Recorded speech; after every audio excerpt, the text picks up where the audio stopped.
মঞ্চ ও মজুমদার মনিটরিং সেলের উদ্যোগে সুসজ্জিত রাম মন্দির উদ্বোধন ও রামলালার প্রাণ প্রতিষ্ঠার উপলক্ষে বর্ণাঢ্য শোভাযাত্রার আয়োজন করা হয় আগরতলা রবীন্দ্র ভবনের প্রাঙ্গণ থেকে।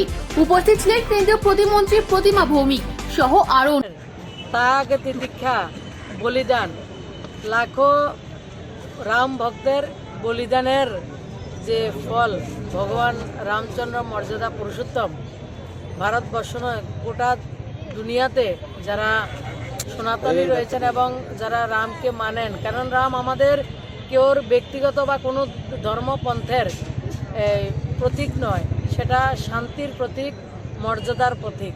সে ভগবান রামচন্দ্রের প্রাণ প্রতিষ্ঠা আগামী 22শে জানুয়ারি, সেটা আমাদের জন্য অত্যন্ত গর্বের এবং আনন্দের দিন।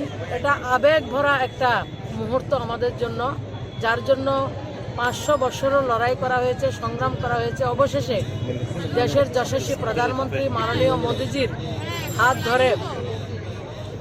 ধরে সেই প্রতীক্ষার অবসান হতে চলছে। তার জন্য গোটা দেশের নাগরিকদের কাছে, জনগণদের কাছে মাননীয় প্রধানমন্ত্রী যে আহ্বান করেছেন যে অমৃতকালে আমরা আমাদের জীবন রামময় হবে, আমরা ত্রেতা যুগে প্রবেশ করছি আগামী 22 তারিখে। সেই দিন আমরা যাতে প্রত্যেকের বাড়িতে প্রদীপ প্রজ্বলন করি। প্রদীপ প্রজ্বলন করার মূল উদ্দেশ্য হচ্ছে ভগবান মর্যাদা পুরুষোত্তম রামচন্দ্র যখন বনবাসে গিয়েছিলেন, বনবাস থেকে যখন তিনি এসেছিলেন, সেদিন যে 14 বছর অযোধ্যাতে অন্ধকার ছিল, শান্তি ছিল না, রাজাই ছিল না, ভগবানই ছিল না, যে জায়গাতে সেই জায়গার কি স্থিতি ছিল সেটা আমরা অনুমান করতে পারি। তো ভগবান যখন সেই অযোধ্যাতে প্রবেশ করেছেন, সেই দিন প্রত্যেকটা ঘরে দীপ উৎসব হয়েছিল, আলোকের সজ্জা হয়েছিল। তো সেই আলোক সজ্জাই আজকের দিনের দীপাবলি উৎসব আমরা পালন করছি।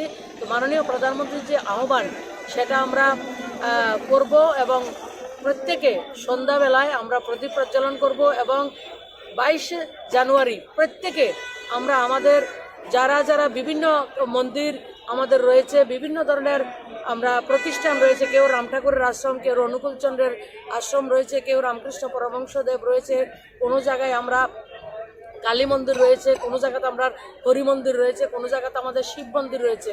সবার কাছে বিনম্র আবেদন, গোটা রাজ্যবাসীর কাছে, সেদিন আমরা প্রত্যেকে আমাদের ভগবানকে আমরা আহ্বান করব। আমরা সৌভাগ্যশালী, আমরা গৌরবশালী, আমরা মানব রূপে এই মুহূর্তে আমরা ভারতবর্ষে আমরা রয়েছি এবং এই অমৃতকালে আমরা ভগবান মর্যাদা পুরুষোত্তম ভগবানের যে গৃহপ্রবেশ প্রাণ প্রতিষ্ঠার সময় আমরা এই ইতিহাসের সাক্ষী রয়েছি। ভগবান তার জন্য আমাদেরকে নিমিত্ত করেছেন, ভগবানকে কোটি কোটি ধন্যবাদ। এবং আমরা যারা নাগরিক রয়েছি, দল মত ধর্ম প্রান্ত সব কিছুর ঊর্ধ্বে উঠে যে মর্যাদা পুরুষোত্তম রাম আমাদের অস্মিতা, আমাদের স্বাভিমান, আমাদের সংস্কৃতি। এবং রাম মন্দির কোনো ধর্মের প্রতিষ্ঠান নয়, রাম মন্দির হচ্ছে রাষ্ট্রের প্রতীক, রাষ্ট্রের মন্দির। তো আজকে আমাদের যে শ্রমিক সংগঠনের ভাই বোনরা সবাই মিলে এক শোভাযাত্রা ওনারা সংগঠিত করেছেন, তাদেরকে আমি ধন্যবাদ জানাই। এবং এটা স্বতঃস্ফূর্ত আনন্দ, কাউকে ডেকে আনা হচ্ছে না। এবং গোটা দেশে, শুধু আমাদের রাজ্যে নয়, গোটা দেশের মধ্যে একটা আবেগ, এটা জন উৎসব, জনতার উৎসব। ধর্মপ্রান্ত নির্বিশেষে সবাই চাইছেন রাম মন্দিরের উৎসবের আমাকে যাতে আমন্ত্রণ আসে।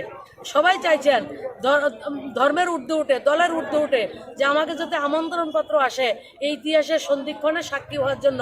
আমাদের আমন্ত্রণ ভগবান মর্যাদা পুরুষোত্তম রাম আমাদেরকে পাঠিয়েছেন, সেটা হচ্ছে ওনার যে আশীর্বাদ সেটা আমাদের উপরে বর্ষিত হয়েছে। এই জন্যই আমরা এই সন্ধিক্ষণে সাক্ষী হয়েছি। সবাইকে অনেক অনেক ধন্যবাদ।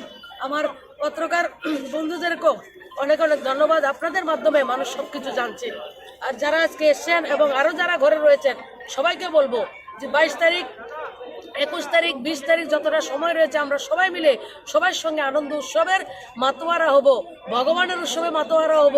এবং সেটা ইতিহাস আমাদের জন্য স্বর্ণাক্ষরে লেখা থাকবে।